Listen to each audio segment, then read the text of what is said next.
Bueno, me encuentro con Abril de Montserrat. Mucho gusto, señor. ¿Cómo estás, Abril? Muy bien, muy bien. Bueno, íbamos a dar mucho más tiempo, Abril.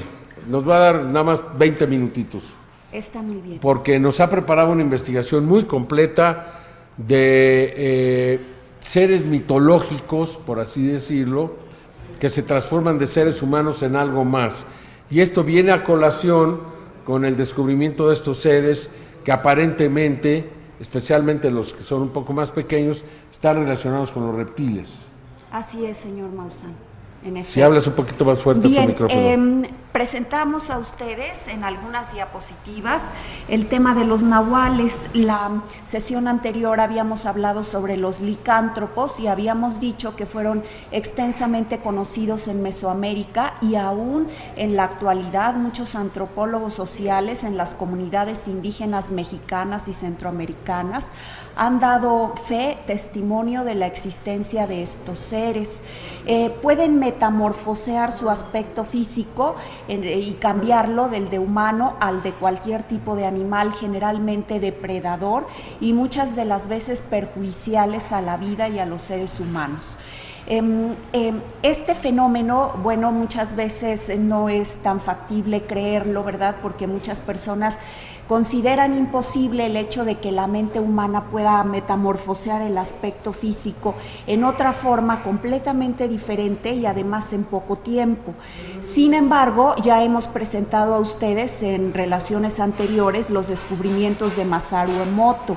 Este científico japonés fotografió muestras de agua congelada con un microscopio electrónico de alta resolución y demostró por primera vez en nuestro siglo que los pensamientos y los sentimientos humanos pueden cambiar la mente, la forma de pensar de la humanidad. Entonces se cambia la consistencia molecular y la radiación del agua. Entonces, si es posible hacer esto con el agua, ¿verdad? Pues también de acuerdo a estas personas cambian, metamorfosean el aspecto físico, considerando que, bueno, nuestro cuerpo es más del 70% agua. Bueno, vamos a ver este primer caso que nos vas a presentar. Así es. La sesión anterior habíamos visto el caso de los licántropos y ahora vamos a ver el caso de los hombres león. De acuerdo al antropólogo Alan Ichon, en Mesoamérica y en América actualmente es conocido el fenómeno de los nahuales y dicen que en las comunidades indígenas es más común la metamorfosis en jaguar o en coyote, perro del monte, más que en el de otros animales. La anterior, si eres tan amable, en la diapositiva nosotros estamos viendo el caso de una película que usted seguramente ha podido ver, es la película del fantasma y la oscuridad con Val Kilmer y Michael Douglas, y justamente trata de hechos reales, de los hechos que se suscitaron en Tsavo. Tsavo es una región entre Kenia y Tanzania donde fue construido un ferrocarril a finales del siglo XIX, 1898, con el propósito de unir a estas dos naciones. Ahora, en lengua masái... Si me permites, nada más recordarles que esta película trataba de la historia de dos leones que mataron cientos de trabajadores, y entonces es la historia primero de los administradores de este puente, de la gente que estaba ahí, y de cómo incluso trajeron a cazadores experimentados para tratar de matarlos, y esos animales eran tan inteligentes que durante años no lo pudieron hacer, no sé si meses o años, al punto de que dos leones estuvieron a punto de suspender la construcción de este puente, ¿es correcto? Así es, completamente correcto, señor Maussan. El general Henry Patterson fue comisionado para la construcción del puente, pero pronto se encontró con este grandísimo obstáculo.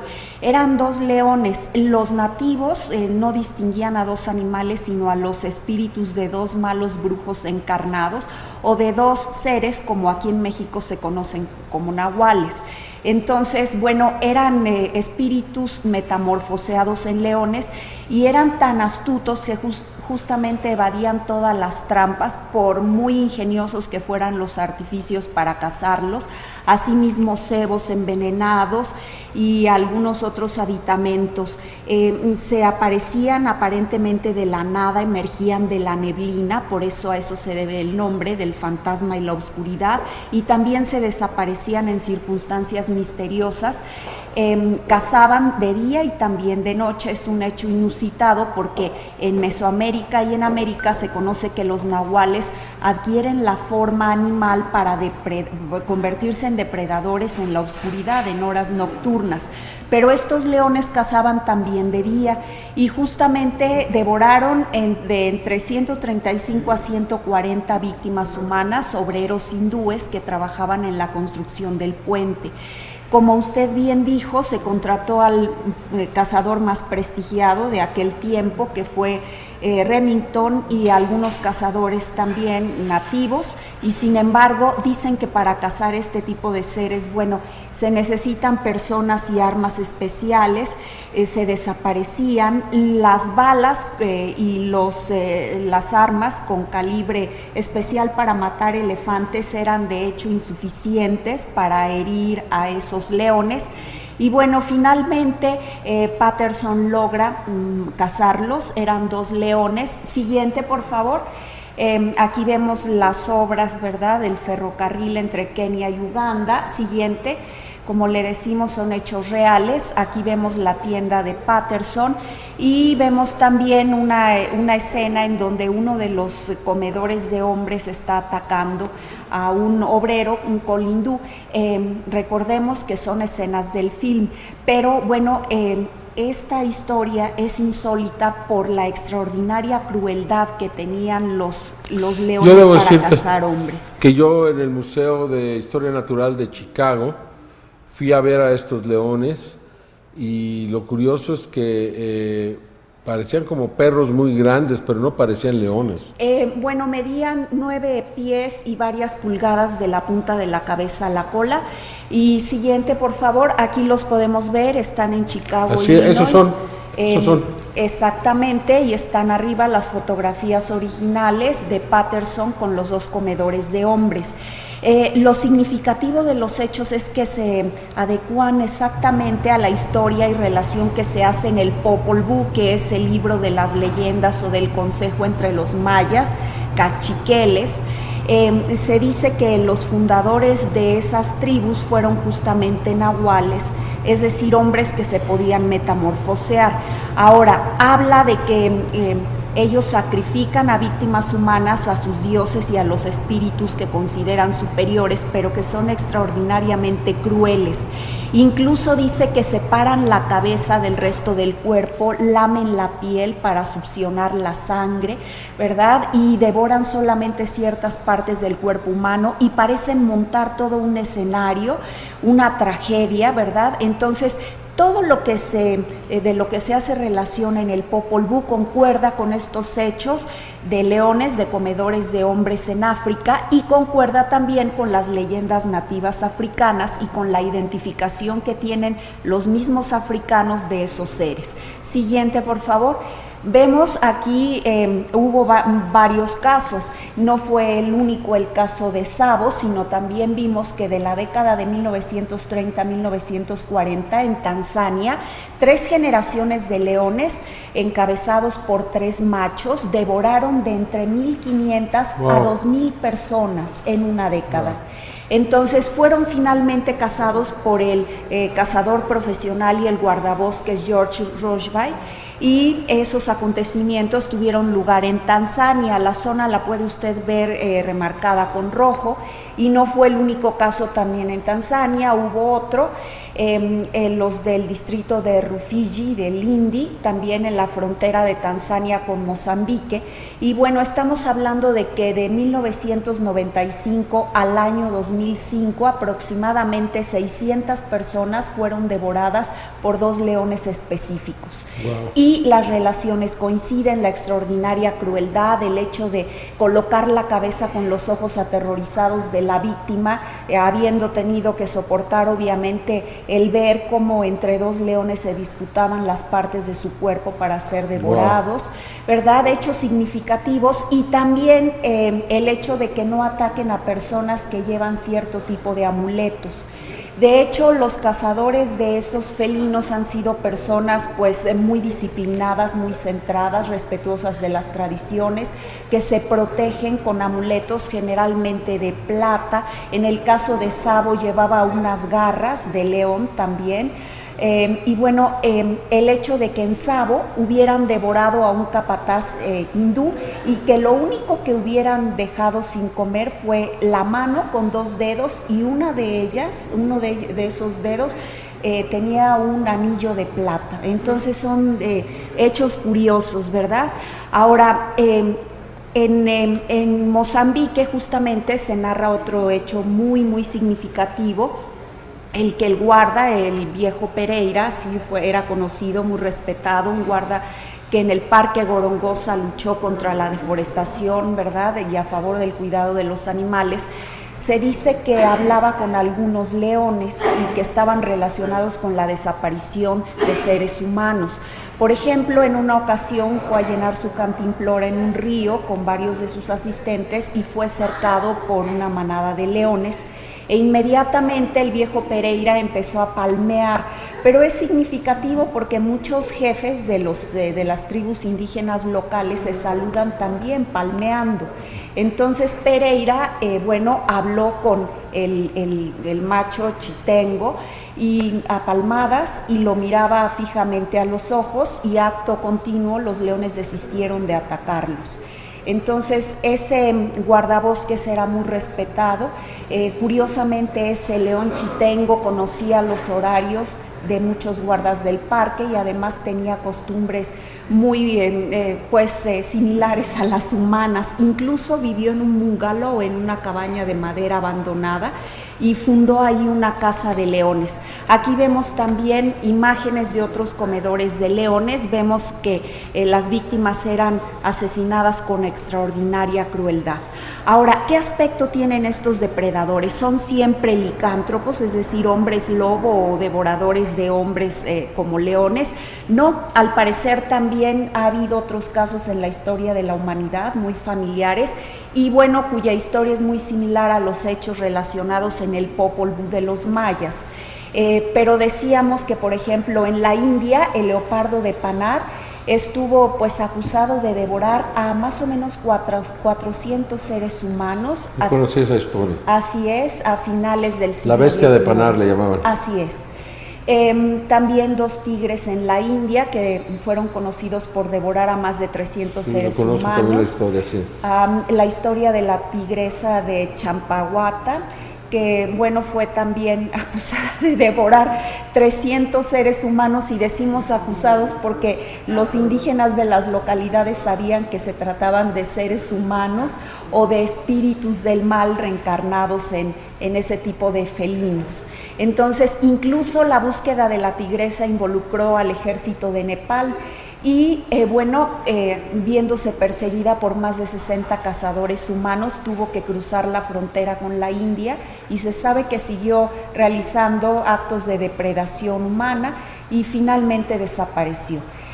Conocemos también al oso de Kesahuake, que fue un oso que devoró en Japón a varias personas, más de 10 personas, pero es famoso, pese al reducido número, entre comillas, de víctimas, es famoso también por realizar estos mismos rituales sangrientos que realizaban otros, como por ejemplo los leones o los licántropos: desprender la cabeza, colocarla en lugares estratégicos, marcar a sus víctimas, devorar, por ejemplo, a mujeres embarazadas y a sus fetos, abandonar ciertas partes del cuerpo en lugares estratégicos, y bueno, ofrecer toda esa sangre, ¿verdad? Aparentemente en veneración a ciertos espíritus. Entonces son seres muy crueles que devoran. Aquí vemos que se conoció en la antigüedad, podemos ver el caso de los hombres león, cabeza de león y cuerpo humano, y torso humano y cuerpo de león en Azurbanipal, es el territorio del actual Irak, ¿verdad? Es al sur de Arabia, junto a Siria, es un territorio justamente, ¿verdad? Azurbanipal fue el palacio del rey de Nínive que floreció en la región de la Media Luna fértil entre los ríos Tigris y Éufrates. Siguiente diapositiva, por favor. Vemos aquí, vean ustedes, es una diosa felina, entre los egipcios también fueron conocidos. Es una escultura que se encuentra exhibida en el Museo del Louvre y representa a la diosa Bastet, felina. El segundo es un textil, un tejido que proviene de la tumba del arzobispo Pedro de Osma, aproximadamente del siglo XII, y está actualmente en el Museo de Boston de Fine Arts. Y finalmente tenemos a un guardián del templo de Shrey en Camboya. Siguiente. Entonces vemos que los hombres león, el famosísimo jaguar de Monte Albán en Oaxaca, de cultura zapoteca, vean ustedes cómo las extremidades son humanas, bueno, tienen una apariencia humana, ¿verdad? Es nada menos que un nahual, usted lo puede apreciar en el Museo Nacional de Antropología en la Ciudad de México. Siguiente, por favor. Vemos el caso también de otras representaciones mayas y zapotecas. Vean ustedes cómo las extremidades de estos jaguares son humanas. Entonces, como decíamos, las relaciones del Popol Vuh, las relaciones en Monte Albán y en otras culturas mesoamericanas son seres humanos metamorfoseados en jaguares. Siguiente, por favor. Y obviamente devoradores. Es otra escultura del Museo Nacional de Antropología, procedente de Oaxaca, de la cultura zapoteca, periodo clásico. Siguiente, por favor. Y sí. Es un mosaico de Konya, Anatolia, también está en Irak, en el actual Irak. Siguiente, por favor. Cabeza humana y cuerpo de león, todos los dioses egipcios, ¿verdad? La diosa de la fertilidad, de cabeza de cocodrilo, perdón, de hipopótamo y cuerpo humano, el dios Sobek, de cabeza de cocodrilo, el dios To con la cabeza de ibis, el dios de la sabiduría. Tenemos al dios insecto Yepri también, egipcio, y finalmente otra advocación de To, es un babuino, un mandril. Siguiente, por favor. Vemos una ilustración del famosísimo, aparece en el famosísimo libro del antropólogo Gonzalo Aguirre Beltrán, muy conocido, muy prestigiado el doctor Aguirre Beltrán, que estudió sobre nahuales también de la existencia, en su libro Magia y Religión, y estamos viendo aquí el caso de un hombre jaguar y un nahual tortuga. Siguiente, por favor. Vemos al dios Macuilxóchitl, de la armonía, de la música, del ritmo, del Museo Nacional de Antropología, es un basalto de la época clásica. Y vea usted cómo se conocieron ampliamente. Siguiente, en Mesoamérica. Vemos además un hombre que se está metamorfoseando en conejo, es una pieza de cerámica de la cultura maya, el periodo clásico, y está exhibida también en el Museo Nacional de Antropología de la Ciudad de México. Siguiente, por favor. Un dios con, un nahual no identificado, el dios Cosijo. Los nahuales, si usted recuerda, de acuerdo a exposiciones anteriores, decíamos que tienen poderes mentales excepcionales. Aquí se está asociando a este ser al hecho de crear la vegetación, está surgiendo de la niebla que alberga el cáliz, y vea usted cómo lo cuida tiernamente y hace además que surja bajo su protección y cuidado. Siguiente. Son los frescos de Cacaxtla, y están también las reproducciones exhibidas en el Museo Nacional de Antropología, los antecesores de los pueblos mesoamericanos, seres poderosos que tenían esta facultad de metamorfosearse. Vemos a un hombre águila, a un hombre jaguar, cuyo simbolismo explico ampliamente en mi libro de agroglifos y simbolismo milenario, y justamente estos murales recreaban un espacio, ¿verdad?, en en donde entraban los chamanes para practicar rituales propiciadores de la humedad, de la fertilidad, de las lluvias y de la prosperidad para la región. Entonces ellos atraían la esencia de esta prosperidad. Bueno, aquí lo vamos a tener que dejar desafortunadamente, porque está súper interesante y vaya qué buen trabajo. Tendremos que seguir la semana próxima. El siguiente capítulo trata de los vampiros. ¿Ahí va a empezar? Así es. Bueno, está perfecto. Los testimonios. Entonces, sobre la próxima semana vamos existencia. a los nahuales que se transforman en vampiros, ¿es así? Así es. Pues muy interesante, digo yo. A mí todavía me cuesta trabajo, pero después de lo que he visto en Perú, pues ya no sé qué pensar. No sé qué pensar. Pero ellos al final, al morir, quedan con la forma del animal. Si son cazados en forma de animal, así quedan. Por eso se protegen mucho de ser cazados.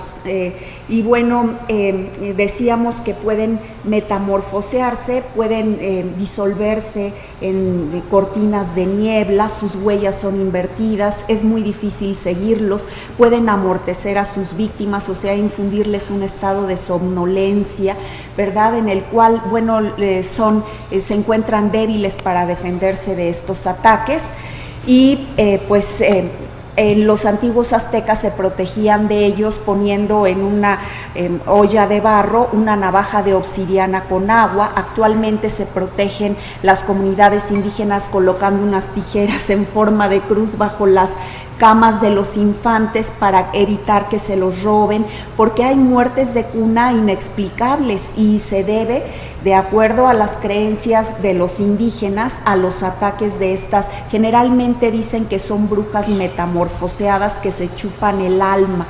Y aparecen muertos inexplicablemente los infantes con algunas marcas alrededor del ombligo y puntos azules en las plantas de los pies.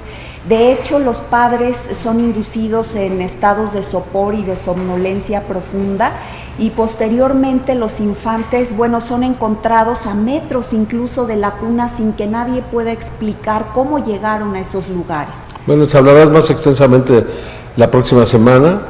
Vamos a seguir con el tema porque, como usted ve, da para mucho más y la investigación de Abril de Montserrat es súper bien documentada y muy interesante.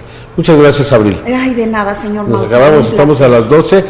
Este fue Contacto. Por favor, no olviden, la próxima semana empezamos con esta serie de Perú, se llama En busca de los dioses perdidos, las momias de Nazca, en Tercer Milenio. Recuerda que todos los días a la 1 de la tarde, T3M Noticias, y los domingos aquí, Contacto a las 10 de la mañana. Muchas gracias y hasta la próxima.